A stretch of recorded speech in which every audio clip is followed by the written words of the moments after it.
Saludos mis mortales favoritos, Amos y de la cosa por acá y continuamos ya con esta miniserie que ya hemos comenzado acerca de recomendaciones hermenéuticas esenciales para entender el Apocalipsis. Esta fue como las primeras cápsulas, las primeras 4 cápsulas. Ahora vamos a agregar 2 cápsulas más y en este caso vamos a hablar de la datación de Apocalipsis. Vamos a dar un pequeño giro, pero que sigue teniendo en cuenta el contexto del texto. Y vamos a hablar acerca de la evidencia interna. Si queremos responder a la pregunta ¿cuándo se escribió Apocalipsis? El propio texto en este caso de Apocalipsis, nos lleva a una fecha y que es muy importante y que hay indicadores dentro del propio texto que nos indican, valga la redundancia, precisamente esa datación, ¿sí? Entonces tenemos la evidencia interna, la cual en esta hora vamos a considerar. Y lo primero que vamos a hablar es la condición histórica de las iglesias de Asia Menor. De eso vamos a hablar. La condición histórica de las iglesias de Asia Menor. Acuérdense que nuestra meta es que la escatología que nosotros tengamos sea dirigida por una correcta exégesis. Por lo tanto, hablamos de una escatología exegética. Sí, no estamos tanto ni a favor ni en contra, ni estamos apoyando X o Y escuela de interpretación. En realidad, eso es lo que menos interesa, sino que nuestra escatología sea exegética. Así que, vamos a empezar entonces. Vamos a hacer un breve recuento de lo que hemos visto. Hemos visto 4 cápsulas y en la primera cápsula hablamos del contexto del libro.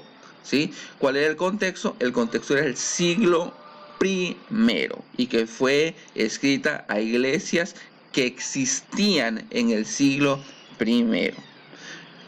La cápsula número 2 hablamos de la expectativa temporal del libro, cuándo debían cumplirse esas profecías. Algunos dirían, por ejemplo los católicos, que en el siglo XVII, los adventistas que en el siglo XIX, pero fíjense que el propio texto e incluso las propias palabras de Jesús en el texto nos indican que deben suceder pronto. Por lo tanto, debemos buscar su cumplimiento en el siglo I, no en el siglo XVII ni en el siglo XIX. Pongámonos serios. En la cápsula 3 hablamos del tema del libro y decíamos que el libro refleja el tema de la ira de pacto, es decir, una ira que viene sobre un pueblo precisamente por transgresión de pacto. Y en la última cápsula, en la cápsula 4, vimos que el juicio viene sobre el Israel apóstata del primer siglo. Y esto es lógico porque Dios tenía una relación de pacto única y exclusivamente con Israel, con ningún otro pueblo. Y antes de entrar ya en materia, hablando de la evidencia interna de Apocalipsis, voy a hacer mi recomendación. Por acá tengo un libro, El Apocalipsis de los Judíos, un libro muy bueno, realmente muy bueno. Casi le tira las 600 páginas, casi, y vale la pena leerlo, ¿sí? Aclaro algo por aquí, hay que ser directo con esto. Él propone en este libro la perspectiva preterista total como interpretación de Apocalipsis, lo cual yo no estoy de acuerdo con eso. Pero, bueno, no por eso el libro no tiene cosas buenas. Realmente es un libro que vale la pena leer. Yo no soy preterista total, pero yo sería alguien que recomendaría ampliamente su lectura, ¿sí? Hay que retener lo bueno y hay que desechar lo malo. Y sobre todo hay que poner sobre la balanza y tener nuestro propio criterio de lo que leemos, o más allá de eso, de lo que creemos. Sin embargo, esto nos lleva a hablar de los indicadores, para hablar de la evidencia interna. Y fíjense lo que nos va a decir Orellana, que en eso estamos totalmente de acuerdo. Hay varios indicadores que están dentro del texto, ¿verdad? Porque hay quienes quieren interpretar Apocalipsis con indicadores que están en la historia, o que están en el periódico, o con indicadores que están en las noticias. No es nuestro contexto el que debe gobernar nuestra interpretación. No es siglo XVII, amados católicos, no es siglo XIX, amados adventistas. Es el propio contexto del texto.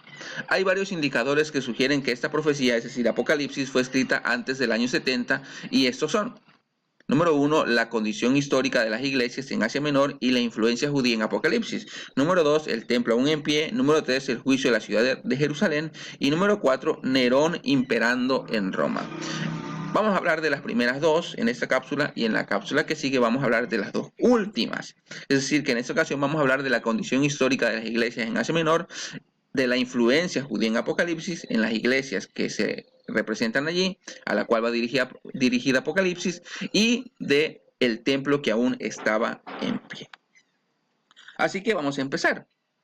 Aquí, para ese primer punto, vamos a hablar de tres incisos. Inciso A. Cuando se escribió Apocalipsis, aún vivían los discípulos de Jesús. Bueno, por supuesto que sí, el que escribió Apocalipsis era un discípulo de Jesús, y de hecho era el último que quedaba vivo. Esto es importantísimo, porque hay muchos que dicen que Apocalipsis se escribió a final del primer siglo, por ahí aproximadamente del año 90 y fracción, a final del primer siglo. Pero fíjense lo que dice Apocalipsis 2:2, es decir, iniciando prácticamente el libro. Se indica que Éfeso logró, o sea, la iglesia de Éfeso logró probar a quienes se hacían llamar apóstoles y no lo eran. Esta afirmación solo tiene sentido antes del año 70, ya que Tomás murió en el año 72. Después, vamos a poner esto clarísimo. El último apóstol que quedó vivo y que fue el que escribió Apocalipsis es Juan. Seamos claros en esto. Pero antes de Juan, todos murieron, por supuesto. Y el último apóstol que murió antes de Juan fue Tomás. Y Tomás murió en el año 72 después de Cristo. Es decir, que escribir Apocalipsis después del año 70, tomando en cuenta lo que dice Apocalipsis 2:2, ya no tiene sentido. Después del año 70 ya no se puede ya no se puede probar quién es apóstol o no. ¿Por qué? Porque después del año 70 el único que queda como apóstol es Juan. Es decir, que cuando se escribió Apocalipsis, que tiene que ser antes del año 70, antes que muriera todos los apóstoles seguían vivos. Fíjense lo que dice Apocalipsis 2:2. Yo conozco tus obras, tu arduo trabajo y tu perseverancia, que no puedes soportar a los malos, que has puesto a prueba a los que dicen ser apóstoles y no lo son. Es decir, que después del año 70, este pasaje no pudo haber sido escrito. Por supuesto, abogamos entonces, por lo tanto, que la evidencia interna del propio texto nos coloca en una datación temprana, antes de la caída de Jerusalén. Inciso B. Cuando se escribió Apocalipsis, las iglesias de Asia experimentaban persecución por parte de los judíos. Nuevamente, el parteaguas aquí va a ser el año 70 y la destrucción del templo y de Jerusalén. Después del año 70, los judíos ya no perseguían a la iglesia.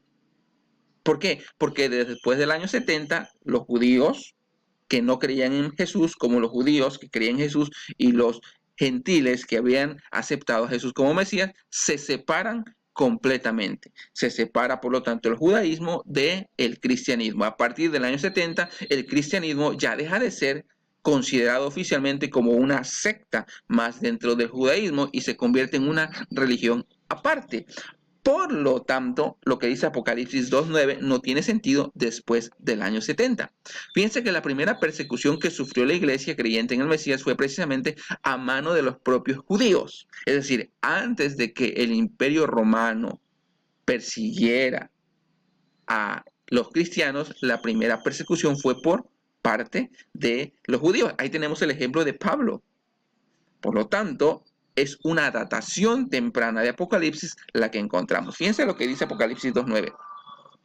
Yo conozco tu tribulación y tu pobreza, aunque eres rico, y la blasfemia de los que dicen ser judíos y no lo son, más bien son sinagoga de Satanás. Y esto es importante porque acuérdense que si algo encontramos en el Nuevo Testamento es que los judíos no lo son como una herencia de la sangre o como herencia de un linaje, sino el verdadero judío es aquel que viene a Cristo, sea judío o gentil. Por eso Juan dice, los que dicen ser judíos, es decir, los que eran los judíos de verdad, judíos étnicos, pero que no tenían esta fe en Jesús. Y por eso dice, los que dicen ser judíos y no lo son, sino más bien son sinagoga de Satanás. Es decir, una referencia muy directa a los judíos del primer siglo. Es decir, que cuando se escribe Apocalipsis todavía estaba, había este vínculo, había esta riña entre los judaizantes y los cristianos dentro de las iglesias